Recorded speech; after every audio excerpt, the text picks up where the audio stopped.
According to recent data from the Ghana Statistical Service, the significant increase in the prices of housing, water, electricity, gas and other fuels have pushed Ghana's inflation rate to hit 37.2% for the month of September 2022. It's noted that the implementation of utility tariffs influenced the surge in the inflation in housing, water, electricity and other fuel groups. The data shows that food inflation for the month of September was 37.8%. Non-food inflation was, however, 36.8%. Here's the government statistician Professor Samuel Kobnaini highlighting the impact of the key drivers on the increase in the overall inflation rate for September 2022. Consumer Price Index for the month of September 2022 stood at 140.6. This culminated in a year-on-year inflation of 37.2% for the month of September 2022.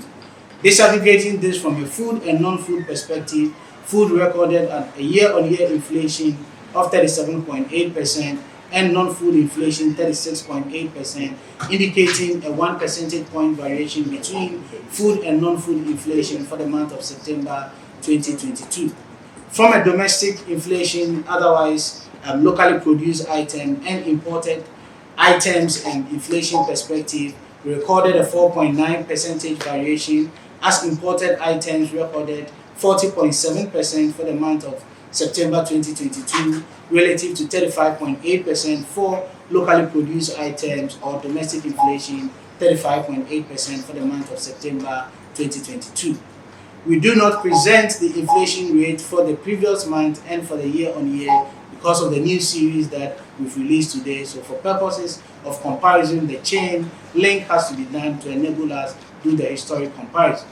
From a regional perspective, we identified Eastern region recording the highest rate of inflation of 47.1% and the Upper West region the least inflation of 22.9%. Commenting on the increase, economist Courage Mate is urging government to, as a matter of urgency, introduce drastic measures to check the continuous fall of the local currency. This, he believes, will go a long way to curb the rising rate of inflation in the country. Currently, if you look at the key drivers of this inflation that we have, first of all, it's the pass-through of exchange rate pressure. Now, when you look at the performance of the local currency during the September CPI window, the local currency depreciated by almost 14% over that period. If you compare it with the same period last year, the depreciation was just about 2%. And so the sharp depreciation of the local currency is one key factor. And then there was also the hike in utility tariff during the period, which has taken a hit on price pressures, and we expect the lagged impact to continue to the next month. So one of the things that can be done